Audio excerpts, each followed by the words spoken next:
Vamos a hablar ahora aquí en Bien de Córdoba del legado jesuítico.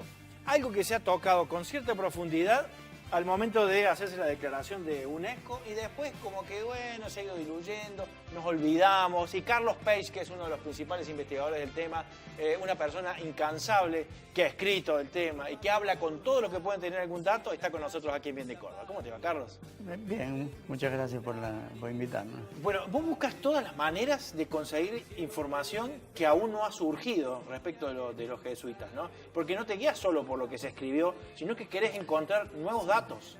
Sí, la documentación jesuítica que se produjo durante todo el periodo que estuvieron los jesuitas en nuestro territorio es cuantiosa. Y lo, diríamos, dramático del tema es que se dispersó con la expulsión. Es decir, cuando expulsaron a los jesuitas y levantaron con todos sus bienes, también se llevaron todos los papeles. Y los jesuitas se caracterizaban una orden religiosa por escribir mucho, ¿no? Es decir, eso ya viene de San Ignacio, que hablaba de la comunicación que había que tener entre todos, ¿no? Y producían muchos papeles. Pero hoy se encuentran dispersos en muchas partes, sobre todo en España, donde se han recuperado mucho de ese material incautado en su momento y que se encuentran en el País Vasco, en Cataluña. Bueno, ahora se han unificado los archivos y ahí claro, en Alcalá de Henares, y bueno, es como que facilita, pero es impresionante la cantidad de documentación que hay y de todo lo que eso nos facilita para la investigación. Vos estás investigando lo que se surge en Argentina, en el Paraguay, en toda la región de Sudamérica, pero ahora estuviste concretamente visualizando y tratando de tomar contacto con lo que pasaba en España, ¿no? Bueno, sí, he ido varias veces a los archivos españoles, incluso en Roma está el archivo central. Claro, ¿qué encontraste nuevo que tenga que ver con Argentina, con lo que fue después Argentina? ¿Qué pudiste descubrir? Y bueno, cuando expulsaron a los jesuitas, estos los llevaron a Italia y ahí estuvieron, imagínate que entre 30 y 40 años, ahí exiliados. ¿Los recluyeron ahí? Los recluyeron. ¿Y qué hacían? Escribían en gran cantidad y sobre todo sobre sus memorias, el relato de lo que fue el exilio, desde que los soldados los embarcan para llevar a Europa, el maltrato, y cosas que hay muchas y poco estudiadas son, por ejemplo, había un autor español que se llamaba Pedro Calatayud, que desde chico que quería venir al Paraguay y nunca vino. Después se volvió un escritor famoso y se le ocurrió, rememorando esa cuestión de escribir sobre el Paraguay, escribir una historia de las misiones del Paraguay que eran muy famosas. Y le encargó a aproximadamente 10 jesuitas de acá, que ya estaban allá, que les escribieran. Entonces, cada uno de esos relatos sobre lo que pasó, lo que estaba pasando, fue verdaderamente, son documentos extraordinarios, ¿no? Capítulos de la historia que estaban escondidos, Carlos. Sí, esos nunca se han publicado. Yo vengo publicando cosas, documentación inédita, pero esto último que he visto es muy interesante porque hace un pantallazo general de toda la provincia del Paraguay. Habla del Colegio de Córdoba, de las estancias, de las misiones, y uno de los principales de estos autores que trabajó Calatayud es un tal Casado, ¿no? Un jesuita de acá. Pero Calatayud se murió y no pudo escribir su historia, pero sí todo ese aporte que recibió de los jesuitas del Paraguay se conserva. Bueno, y en Córdoba tenemos un legado jesuítico muy grande, a pesar de toda esta pérdida de información que vos nos decís, cuando los expulsan, se llevan todo, primero les roban todos los bienes, se los apropian los poderosos y la documentación desaparece, pero que se va desperdigando dado el acto violento de despojo que provocaron con ellos.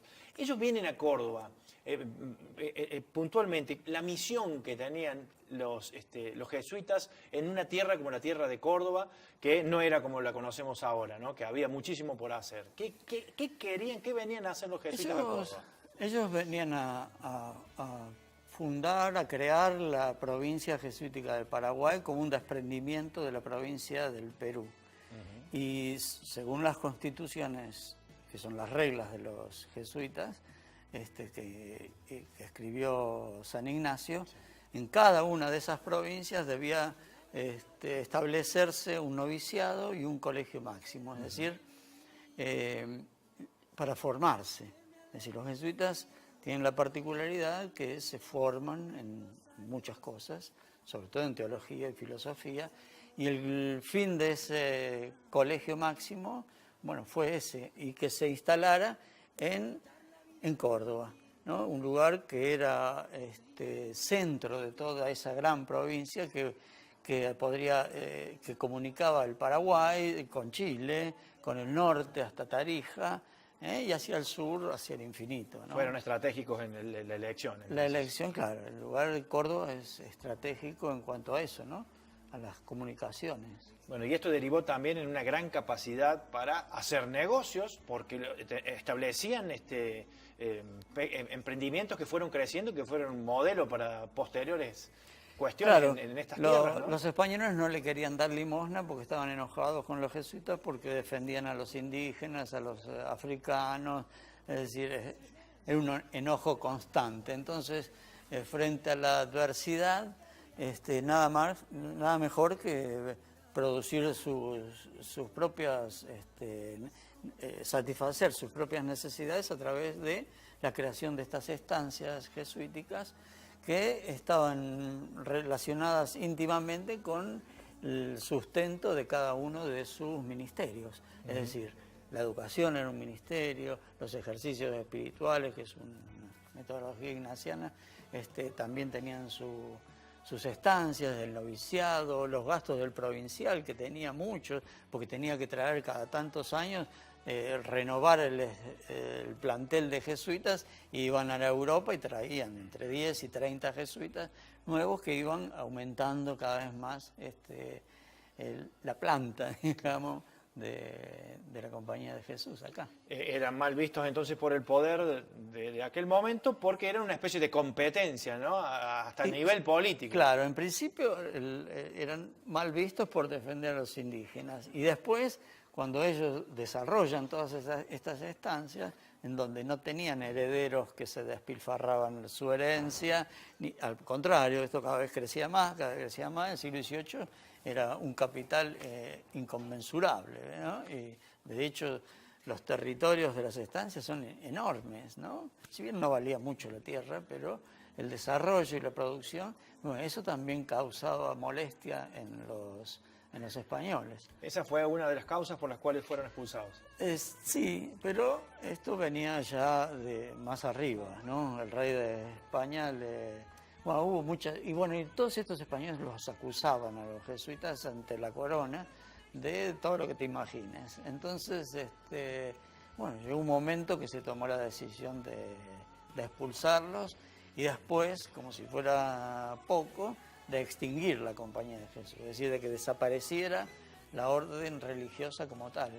Bueno, y eran muy habilidosos, vos me lo señalaste en otra entrevista, con el tema de los negocios en realidad, los primeros negocios, la crianza de la mula.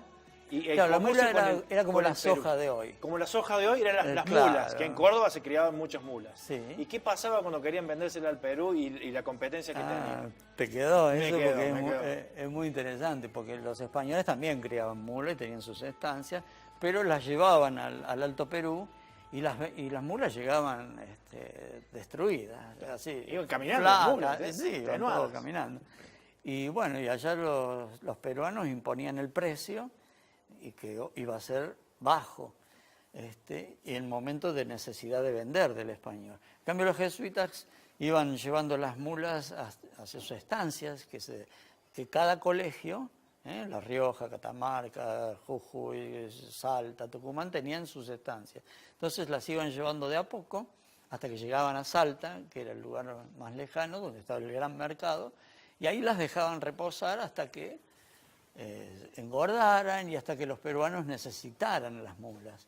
Entonces esa diferencia implicaba venderlas al triple de lo que lo vendían los españoles, ¿no? Un gran negocio, fruto del esfuerzo también del conocimiento también, hay que decir. Sí, conocimiento y bueno, esta cuestión de tener toda una red de estancias, porque no eran solamente las de Córdoba.